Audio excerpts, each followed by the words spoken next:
Ce qui se passe aujourd'hui, on transporte l'énergie avec des câbles de 225 kV. Certains soumissionnaires continuent à tricher pour nous faire des lignes de 90 kV. Ça, il faut le dire aux Camerounais. Vous voyez, j'ai pris l'émission très calmement, mais quand moi j'entends des choses qui ne vont pas, il faut dire aux Camerounais la vérité. Non, ça va, calmez-vous. Et puis à un moment donné, vous savez, moi j'ai une déformation.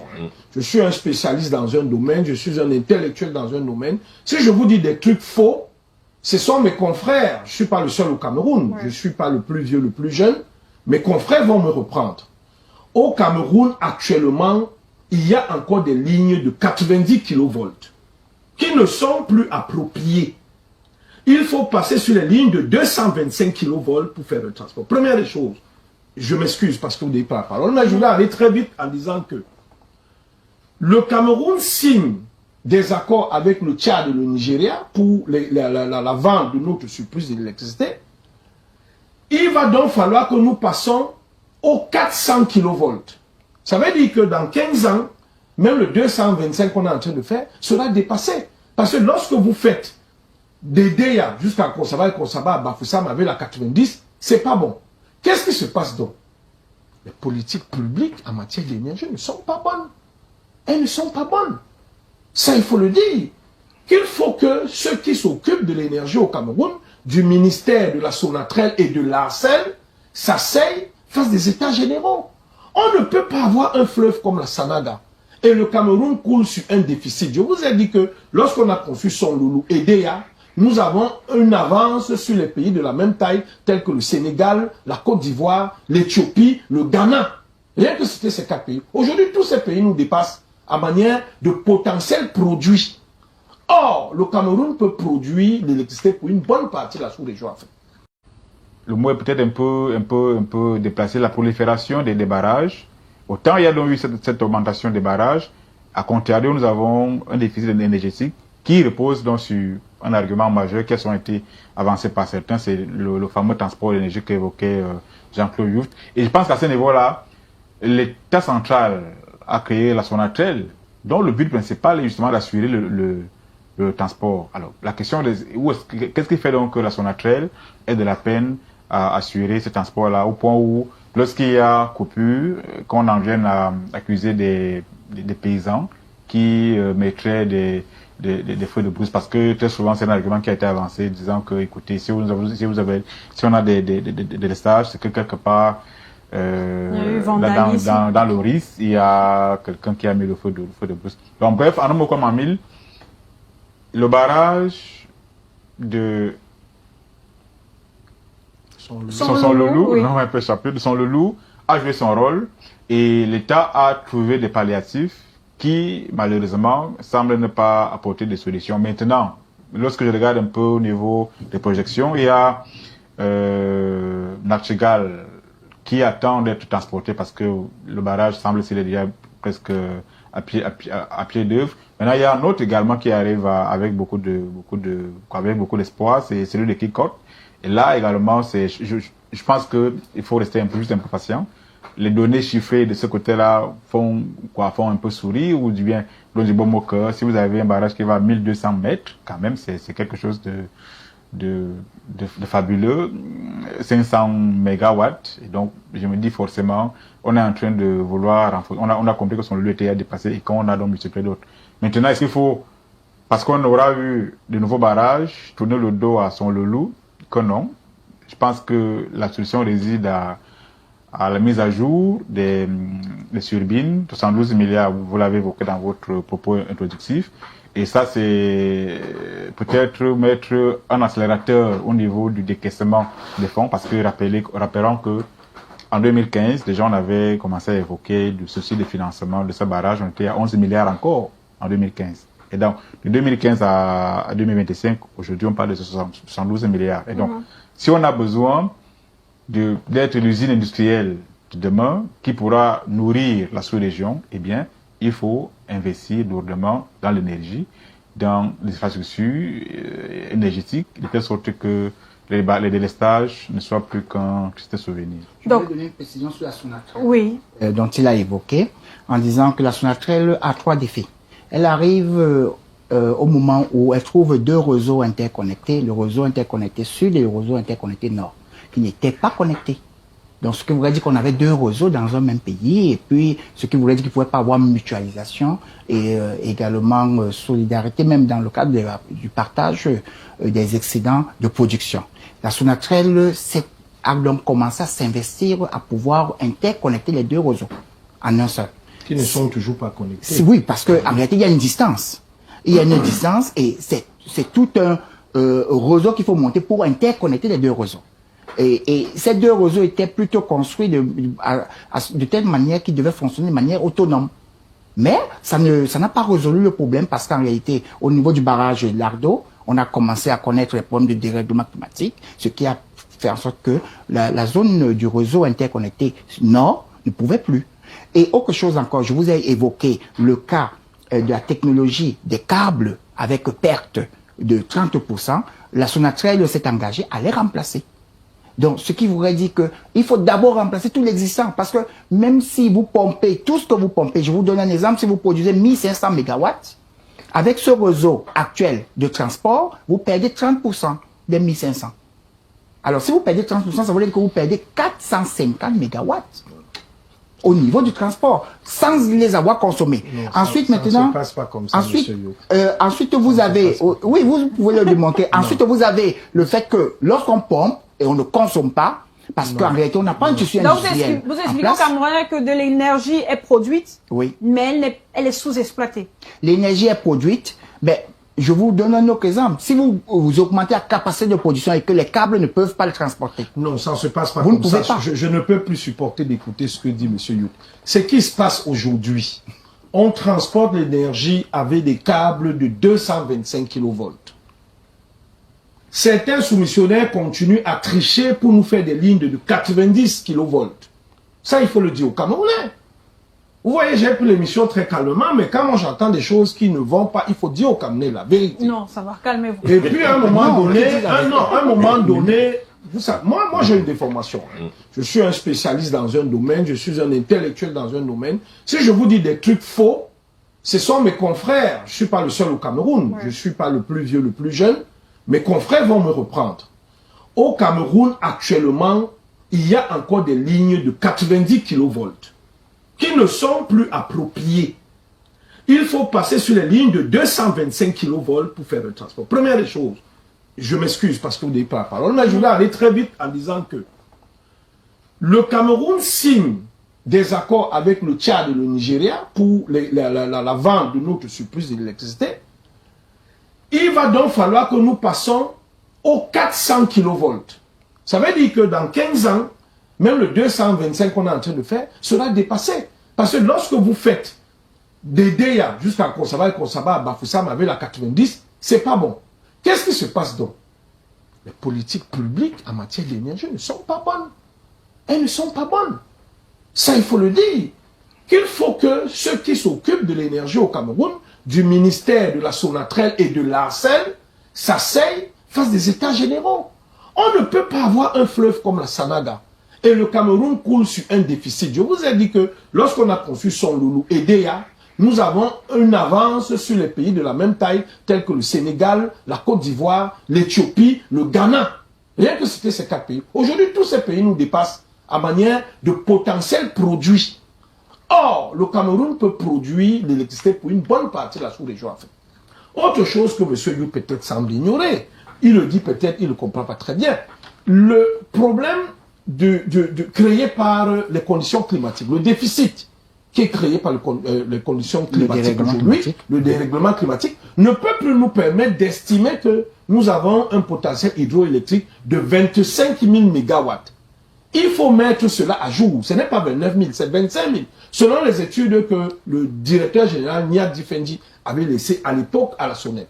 Et aussi, il faut dire que, peut-être, je ne dis pas que c'est ça, mais sciemment, pourquoi est-ce qu'on est sorti du fleuve Sanaga pour aller faire des barrages ailleurs? Alors qu'au début, je vous fais comprendre que la Sanaga, c'est comme le Nil.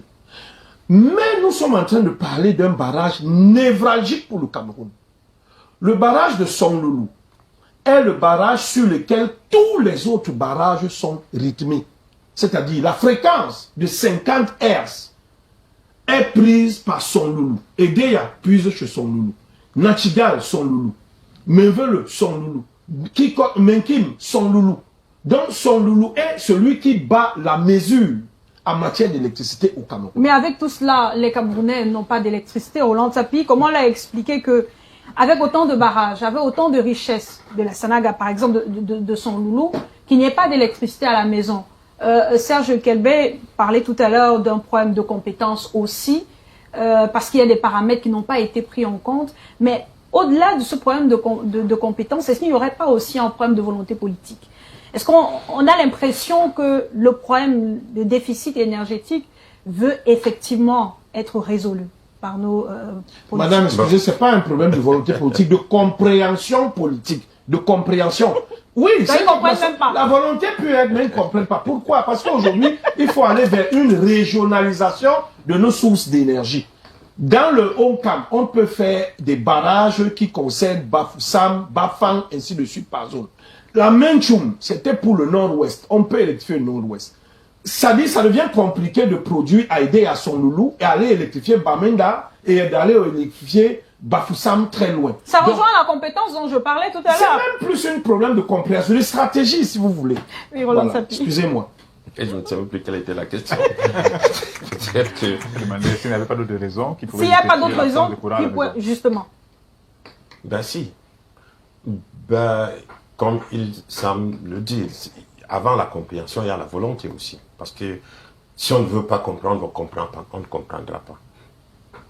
Le problème aujourd'hui de l'électricité, déjà le son loulou dont on parle, il vient de le dire, c'est l'épine dorsale en réalité de l'électricité au Cameroun aujourd'hui.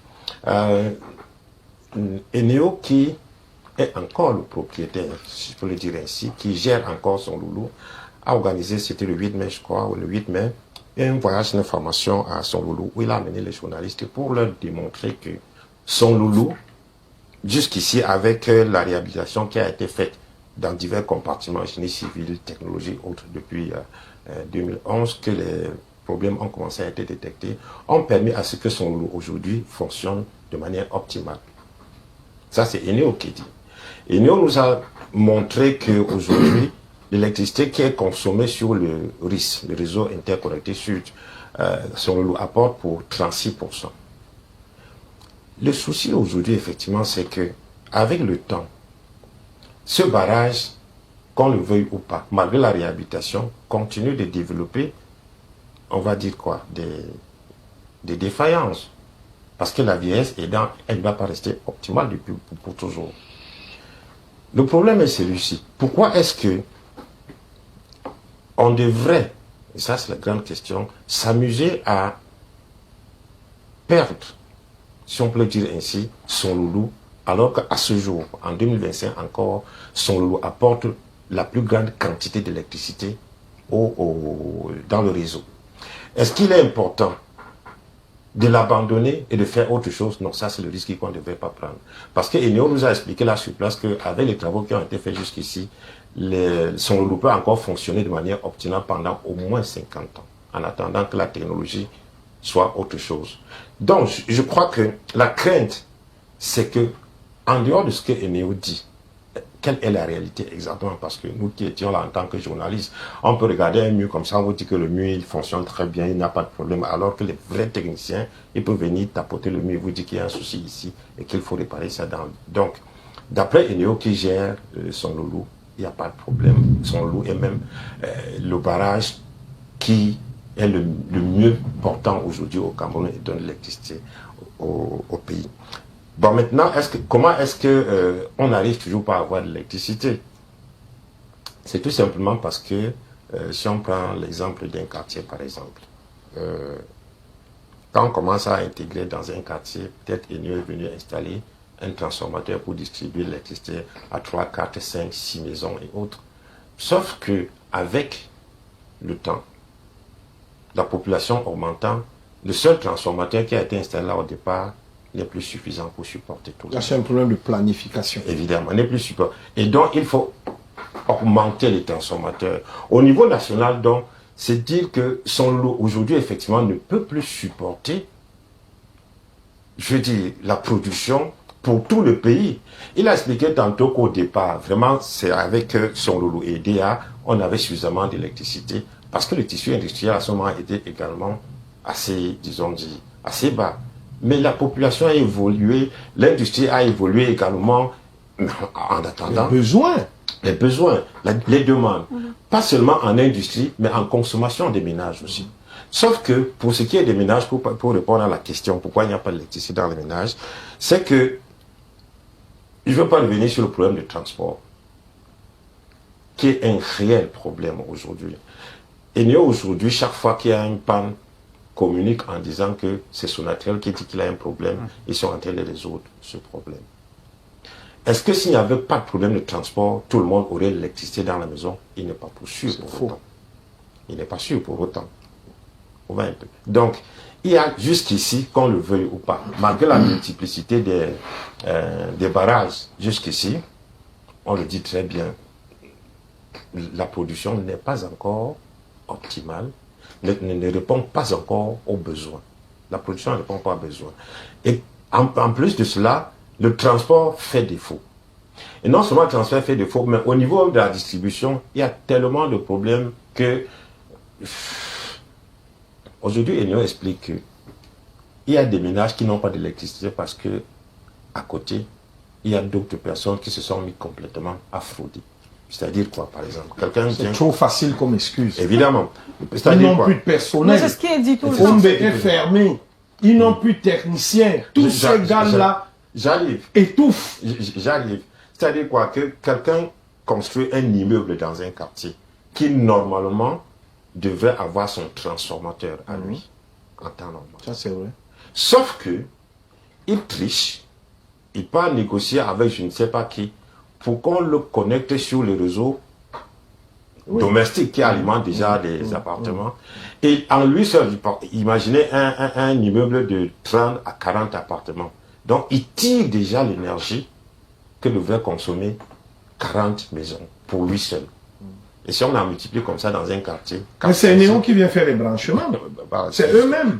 Bon, même s'ils dénoncent parfois aussi les tripatouillages. Hein. Ça, c'est dans les marchés et puis d'autres. Ça ne représente même dans rien. les maisons. Ça ne représente rien. Et donc, cette façon de faire dans le quartier fait en sorte que finalement, les gens qui devraient avoir l'électricité en quantité et en qualité ne l'ont plus parce qu'effectivement, il y a effectivement cette magouille. Comme il dit, ce ne sont pas les gens qui sortent du quartier pour venir installer cela. Quand vous regardez dans ces immeubles, c'est bien les compteurs Enio qui sont posés dans ces immeubles. Ce ne sont pas des compteurs qui sortent du Tchépado. Donc c'est bien Enio qui est responsable. Est-ce que c'est une différence interne? Non. Enio n'a pas peut-être eu l'information. Je vous donne un exemple. Les promoteurs d'immeubles, au moment où il finit le sous-sol, il passe au premier étage, il fait l'abonnement, par exemple. Mais il ne déclare pas effectivement ce qu'il faut. Et Eneo lui donne, lui connecte à une ligne qui correspond à sa demande. Maintenant, après, oui, par exemple, à R+1. Après, il construit R+7. Et à R+7, il va interconnecter avec son câble là, mais il n'a pas fait exactement ce qu'il faut parce qu'il y a un calcul du rôle de l'immeuble qui doit être fait. Il y a un transformateur qui devait être posé et tout un système d'équipement qui devait être mis sur pied, qui n'a pas été mis parce que au départ on s'est dit, mais si c'est un R+1 tout simplement, même quand il vient faire R+20, qui vient mettre les compteurs? Qui vient poser les compteurs scellés, les compteurs intelligents? C'est toujours Eneo. Ou qui vient mettre les compteurs? Donc en fait, moi je pense tout simplement que il y a tromperie sur la marchandise. Eneo, enfin, rentrons un peu sur on ne peut pas parler du déficit énergétique sans partir de la production. Cela va de soi. Je pense que moi, j'ai lu, j'ai travaillé sur quelques projets où je me suis rendu compte que la Côte d'Ivoire a dépassé les 2000 MW. Le Sénégal a dépassé les 2000 MW. Le Ghana a dépassé les 2000 MW. L'Éthiopie aussi a dépassé largement les 2500 MW. Quand vous voyez en termes de population, ce sont des pays qui ont sensiblement entre 25 millions et 30 millions d'habitants. Première des choses. Le Cameroun en fait partie. Lorsque vous regardez le coût de l'électricité dans ces pays ont le coût de l'électricité moins cher que le Cameroun. Je vous le dis, j'ai fait des études là-dessus. Alors, pourquoi ces pays ont pris de l'avance? Aloïs a commencé à étayer en disant qu'il fut une époque, pendant les plans d'ajustement structurel, nous n'avons pas investi. Mais il y a eu une solution que on a proposé au chef de l'État, parce que le chef d'État n'est pas un technocrate, il réfléchit pas sur cette question, le plan d'urgence thermique, le TPU, qui était de trouver des centrales thermiques pour certaines zones reculées qui étaient quand même appelées à accéder au développement. Mais c'est un projet qui a largement échoué parce que l'approvisionnement en carburant était très compliqué. Mais il fallait le voir plus grand. Raison pour laquelle, au lieu d'avoir des centrales thermiques, par exemple, à Alat, dans une ville dans la Benue, on a pensé grand en ayant des centrales thermiques comme celle de la Dibamba, celle de Limbe, et avoir celle d'Agaz comme Kribi. Donc nous sommes entrés dans un système de mix énergétique. Donc l'État, quand même, conscient de cela, a essayé de trouver des solutions pour booster la demande énergétique parce qu'on ne pouvait pas seulement aller dans l'hydroélectricité. Il est vrai que les ménages ont eu un impact parce que le lissage entre le coût de production de l'hydro qui est presque de 7 francs CFA et celui d'un groupe thermique qui est de 50 francs, 150 francs CFA, le coût du kilowattheure, et celui du gaz à Kribi qui avoisine peut-être les 30 francs, il fallait trouver une juste moyenne. C'est un système de péréquation.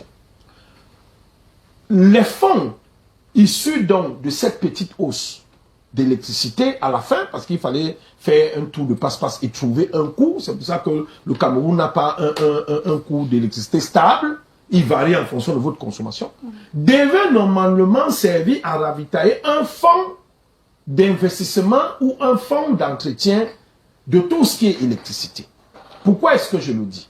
Parce que je fais partie de ceux qui ont demandé le retrait du transport haute tension à Enéo et qu'on crée une nouvelle structure. Nous avons salué l'arrivée de la Sonatrel. Nous avons aussi cru qu'à la tête de la Sonatrel, on allait mettre un ingénieur. Un technicien. On allait mettre un technicien. C'est un ancien sous-préfet qui gère la Sonatrel. Un administrateur ou un préfet. Donc, moi, du domaine et technocrate, moi, ça me pose un problème sur les décisions stratégiques. Raison pour laquelle, aujourd'hui, on a fini Nachigal, mais nous sommes encore en train de construire les lignes pour l'évacuation d'un barrage qui est terminé. Si on avait la capacité totale d'évacuation, même en 225 kV de Nachigal, nous ne serons pas en train de prendre des précautions aujourd'hui que son loulou sera en arrêt, ça va chauffer. Parce que je vous dis que quand on va vraiment arrêter son loulou, si l'État n'aide pas Enéo à payer le gaz de Kribi, c'est-à-dire si on ne met pas en marche KPDC 211 MW, si la nature continue à être capricieuse pour que Menvele n'atteigne même pas 70% de sa production, presque 213 MW, on aura un gros déficit. Les ménages vont souffrir. Mais justement, d'où vient-il qu'on explique qu'on n'a pas d'électricité parce qu'il ne pleut pas, en raison de la saison sèche? Oui, mais l'eau, les barrages sont approvisionnés, les turbines sont propulsées par les courants d'eau, par les tirants d'eau. Si l'eau baisse, les turbines ne sont pas noyées complètement. Et donc, elles ne peuvent pas se mouvoir pour produire le maximum d'électricité. Mais il faut préciser ici quand même que nous avons construit Lompanga. Lompanga, c'est 6 milliards de mètres cubes d'eau. On a Bamenji, on a Magba, donc le Cameroun envoisine dans les 12 milliards de mètres cubes d'eau. Quand même, nous avons normalement une capacité qui nous permet de faire quand même tourner Nachigal. 420 mégawatts. Ce n'est pas fait. Ça dépend de la durée de la sécheresse. Oui, bien entendu. Parce que ce stockage placé a une durée si le climat n'évolue pas. L'autre problème, M. Yout, je suis arrivé ici en 2013 avec un projet. Je vais vous dire, le problème de stockage d'énergie. C'était un ministre qui a fait la prison, qui était ministre de l'eau et de l'énergie. Quelle précision. Non, je ne vais pas citer son nom, mais je vais donner juste des indications. On a compris. Le projet consistait à stocker le surplus d'énergie produit par les barrages qu'on ne peut pas stocker en journée. Et bien évidemment, comme il a dit, il y a des périodes de la journée où nos barrages hydroélectriques produisent plus d'électricité que nous en avons besoin. Période noire. Il fallait donc stocker cette énergie dans des containers comme des power banks. mais des conteneurs de 40 pieds bourrés de batteries qui pouvaient stocker cette énergie et qui devaient la restituer à la pointe entre 18h et 21h. Le projet a été accepté à la présidence de la République où on a travaillé avec des conseillers. Il était donc question que le ministère de tutelle donne son OK. Je vous assure que j'ai fait le pied de grue au ministère, j'ai fait le pied de grue au domicile de ce ministre qui habite vers l'ambassade des États-Unis et du Canada. J'ai même fait du lobbying pour joindre son épouse parce que les Japonais étaient arrivés au Cameroun. Nous avons travaillé au premier ministère et à la présidence de la République avec cette compagnie japonaise qui s'appelait Power Japan Plus, encore une fois de plus, sans publicité, qui devait amener le Cameroun à stocker cette électricité pour la restituer et nous permettre de moins utiliser les groupes électrogènes qui étaient beaucoup plus budgétivores. Vous comprenez donc... Donc le projet n'a pas été suivi. Il n'a pas été suivi parce que le ministère de tutelle n'a pas validé. C'est pour ça que je disais qu'il faut comprendre. Oui. Lorsque vous avez des gens qui ont des anciens diplomates, des anciens préfets, des anciens, je sais pas quoi, qui ne comprennent rien à la télé, vous leur apportez un projet, ils comprennent que dalle et ils vont dire que c'est une perte de temps ou ils n'ont pas d'intérêt financier, ça va pas avancer. Parlons justement d'intérêt financier. Qu'est-ce qu'on perd en produisant de l'énergie qui n'est pas stockée, qui n'est pas exploitée? Jean-Claude parlait tout à l'heure d'une production de l'énergie qui n'est pas utilisée entièrement. C'est comme la cuisine qu'on fait et qu'on ne consomme pas. Bon, un repas qu'on fait qu'on ne mange pas complètement, forcément, et on jette forcément. Il y a des pertes derrière qui auraient servi à faire autre chose. Aloïs. On a perdu en temps, on a perdu surtout en argent, parce qu'il faut rappeler qu'avant de lancer un projet, il y a des études de faisabilité qui ne sont pas gratuites. Ça coûte très cher. C'est pour cela qu'on a souvent entendu parler de la maturation des projets. Qui a des soucis parce que ce qu'on a dit pour les gens, c'est que si on a des soucis de maturation, c'est parce que très souvent il y a eu des fonds qui ont manqué. Et donc, des fonds manquants, on fonce comme un taureau et à la fin, on est surpris de cogner au mur.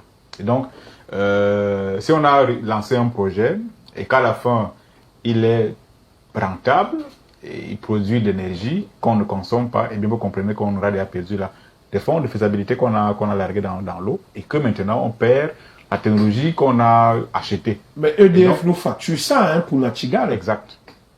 Parce que ce qu'il dit est pertinent parce que le jour où on fait un test à Nachtigal, vous vous souvenez que le lendemain, il y a des stages. On se demande, mais comment est-ce que c'est fait? Donc, on a fait la publicité sur Nachtigal et que le lendemain, on a des stages. Justement, il y a eu un souci de transport. EDF, à Nachtigal, EDF ne comprend pas ça et facture. On y a eu un montant un peu vertigineux. Je crois qu'on était à 10 milliards.